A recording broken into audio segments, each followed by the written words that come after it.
안녕하세요. 예수의 볼교회 김필호 목사입니다. 오늘 갈라디아서 5장 24절 이제 상강을 계속하겠습니다. 그리스도 예수의 사람들은 육체와 함께 그 정욕과 탐심을 십자가에 못 박았느니라. 이 말씀이 가르치는 기독교 교리, 다시 말해 죄를 죽이는 믿음 생활의 다섯 가지 중에 이제 세 번째 것을 알아보도록 하겠습니다. 죄를 죽인다는 것이 무엇인가? 또 이 말씀에 근거하면은 육체를 십자가에 못 박았다는 그것이 이제 무슨 말인가? 이것을 교리적인 면에서 세 번째를 알아보겠습니다. 육체와 함께 그 정욕과 탐심을 십자가에 못 박았느니라. 이 말씀에서 우리는 십자가에 못 박힌 죄의 세력을 한번 생각해 보겠습니다. 이런 가정적 생각을 해볼 수가 있습니다. 어떤 난폭한 조폭이 있다고 합시다. 매일 가게에 찾아와서 주인들에게 돈 달라고 행패를 부리고 주인들은 칼 맞을까 봐 너무 두려워가지고 항상 돈을 줘야 하면서 살아야 했는데 어느 날 이 조폭이 공권력에 의해서 십자가에 못이 박혔다고 합시다. 그러면 가게 주인들은 조폭에게 칼 맞을까 봐 두려워서 조폭이 하라고 노예처럼 하던 것에서부터 이제 완전히 자유롭게 된 것이 아닙니까? 예수님이 십자가에서 하신 사역이 그런 것이었습니다. 죄를 십자가에 못을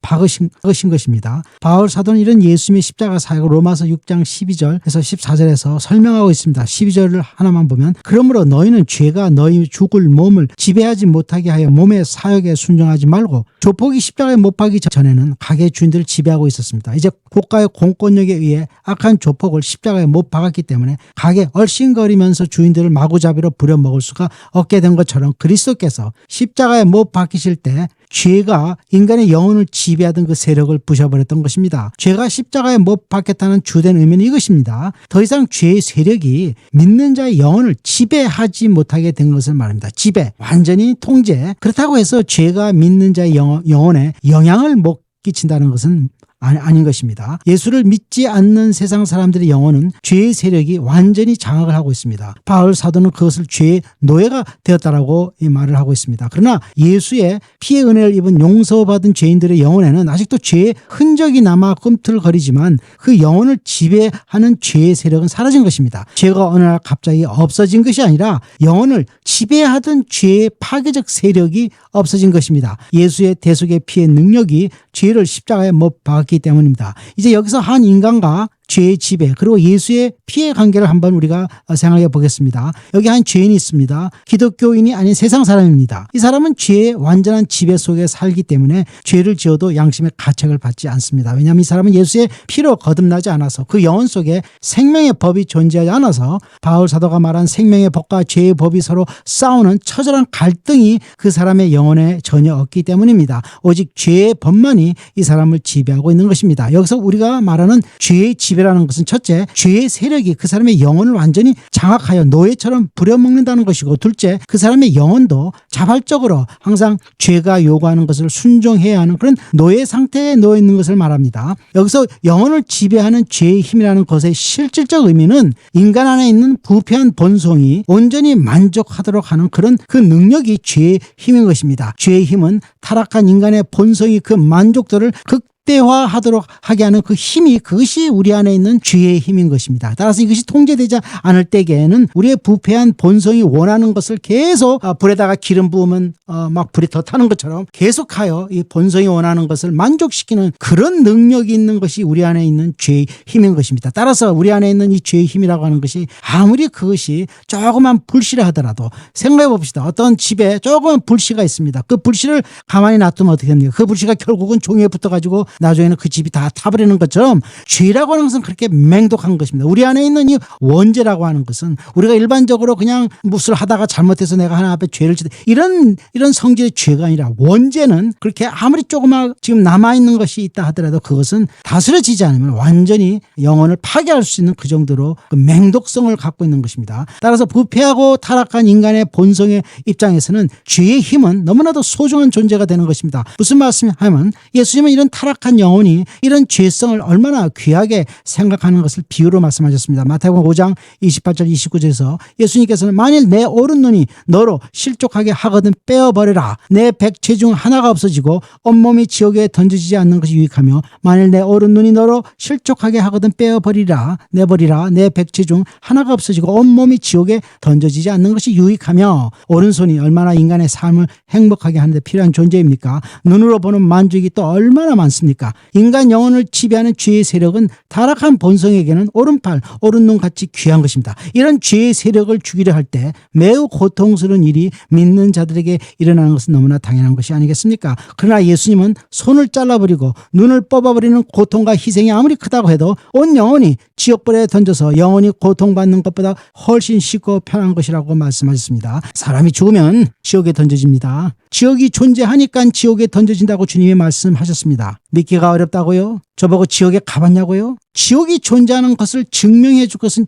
아무것도 이 세상에 존재하지 않습니다. 지옥가 보았다고 돌아다니면서 간증하는 사람들 때문에 지옥의 존재를 믿으려 하십니까? 그런 식의 감각적 믿음은 공중에 누각 세우는 것과 같은 것입니다. 지옥이 존재하는 유일한 증거는 조금 전에 읽은 것처럼 우리의 메시아, 하나님의 아들, 하나님이신 그리스도 예수께서 분명히 지옥의 존재를 여러 번 복음서에서 간증을 하셨기 때문입니다. 다시 한번 들어봅시다. 만일 내 오른눈이 너로 실족하게 하거든 빼어내버리라. 내 백체 중 하나가 없어지고 온몸이 지옥에 던져지지 않는 것이 유익하며, 만일 내 오른눈이 너로 실족하게 하거든 빼어내버리라. 내 백체 중 하나가 없어지고 온몸이 지옥에 던져지지 않는 것이 유익하며. 마가복음 9장에서는 정말 실감나게 주님께서는 지옥의 모습을 보여줍니다. 48절에 보면 만일 내 눈이 너를 범죄하게 하거든 빼버리라. 한 눈으로 하나님의 나라에 들어가는 것이 두 눈을 가지고 지옥에 던져지는 것보다 나으리라. 거기에서는 구더기도 죽지 않고 불도 꺼지지 아니하느니라. 예수님 말씀을 믿으세요? 예수님을 믿으세요? 아니, 예수님이 우리 죄를 위해 십자가에서 죽으신 것을 믿는다는 것을 물어보는 것이 아니라 예수님을 하나님으로 믿으시냐고요. 많은 현대 기독교인들이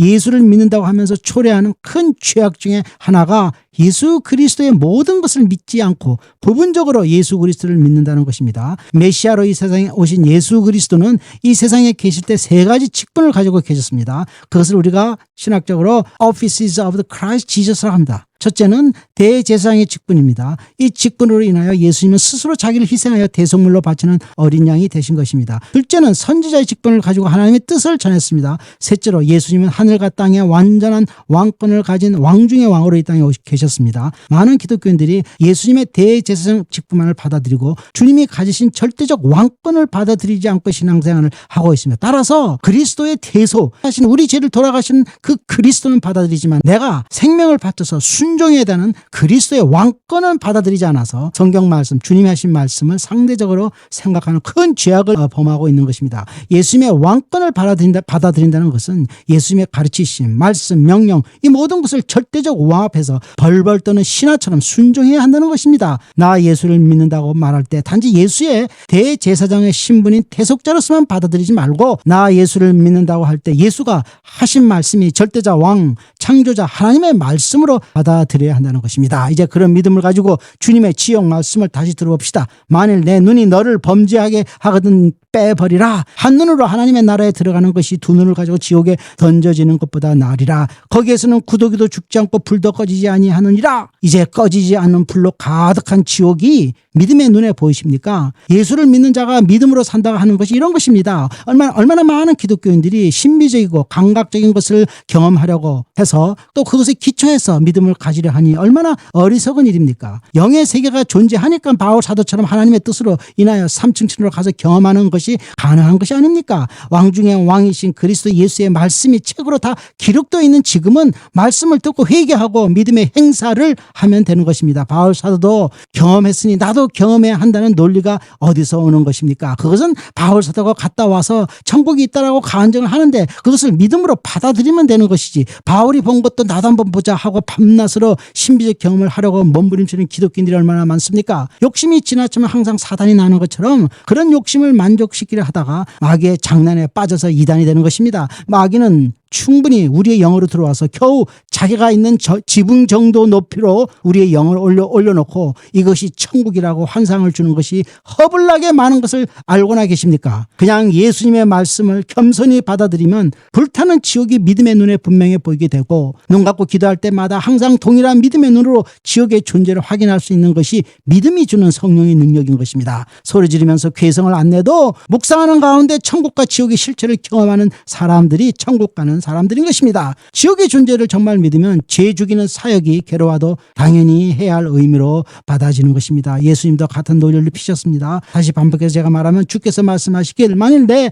오른 눈이 너로 실족하게 하거든 빼어내버리라. 내 백체 중 하나가 없어지고 온몸이 지옥에 던져지지 않는 것이 유익하며 무엇이 유익하다고요? 죄 죽이는 고통의 믿음 생활이 건강한 몸으로 지옥에 던져지는 것보다 훨씬 남는 장사라는 것입니다. 몇천 배 남는 장사죠. 죄 죽이는 싸움을 열심히 합시다. 이제 네 번째로 십자가의 육신을 못 박는 죄 죽이는 것이 무엇인 걸 다시 네 번째로 알아봅시다. 십자가의 육신을 못 박았다. 이 말은 우리 안에 있는 죄가 서서히 천천히 그 세력을 잃어간다는 것입니다. 십자가에 달린 사람이 시간이 지날 때마다 조금씩 그 기력이 약해지는 것처럼 믿는 자들이 죄를 죽이려 할 때 죄의 세력이 조금씩 약해진다는 것입니다. 당연히 믿는 자가 가만히 앉아서 아무 노력도 안 하고 하지 않으면 영혼 안에 있는 죄의 세력이 자동적으로 약해지겠습니까? 십자가의 죄가 받겠다고 하는 것은 내 영혼을 지배하는 죄의 세력으로부터 자유를 얻었으니 성령의 도움을 받아 죄를 적극적으로 물리칠 수 있는 능력이 예수를 믿는 사람들에게 있다는 것입니다. 그런 관점에서 성경은 인간이 적극적으로 죄와 싸우는 노력을 할 것을 여러 곳에서 권면하고 있습니다. 그런 말씀 중에 하나가 고린도후서 말씀입니다. 이 말씀을 믿는 자에게 주어진 죄 싸우는 의무를 분명히 말하고 있습니다.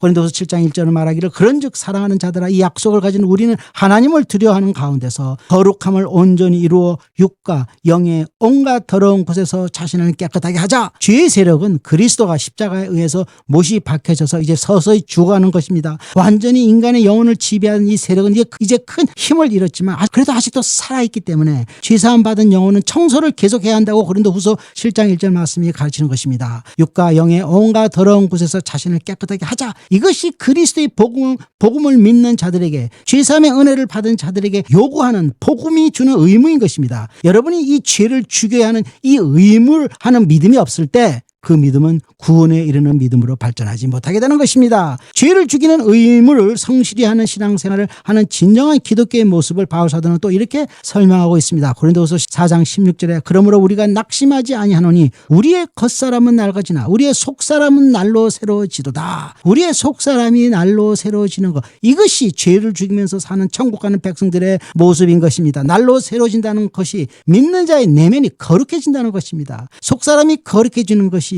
천국 가는 백성들입니다. 다시 말해 여기 죄인이 있습니다. 이 죄인은 그리스도의 십자가의 공로로 죄사함을 받아 하나님 앞에서 의롭게 되지만 그렇다고 해서 그 사람의 내면도 거룩해지는 것이 아닌 것입니다. 의롭게 된다는 것은 그리스도의 피의 공로를 100% 전적으로 의지해서 얻어지는 은혜, 정말 공짜, 그래서 공짜 은혜라 그러잖아요. 그렇지만 죄사함을 받은 죄인의 내면이 날로 새로워져서 거룩해지는 이 성화의 작업은 첫째, 성령의 내재적인 역사로만 가능하지만 둘째, 그 일을 하는 의무는 믿는 자에게 있다는 것입니다. 한마디로 말해서 속사람이 날로 새로워지는 것은 그 일을 하는 믿는 자 본인이 하지 않으면 아무 일도 일어나지 않고 상태가 더 나빠진다는 것입니다. 이것이 배교의 시작이 되는 것입니다. 여기서 쉽게 오해해서 안 되는 것은 인간 내면의 성화의 작업은 오직 성령께서만 하실 수 있는 것입니다. 죄를 죽이는 것이 오직 성령의 능력으로만 가능하다는 것을 말씀드렸습니다. 그렇다고 해도 죄를 죽이고자 노력하는 의무가 믿는 자에게 주어졌다는 것입니다. 죄를 죽이는 것은 믿는 자 본인이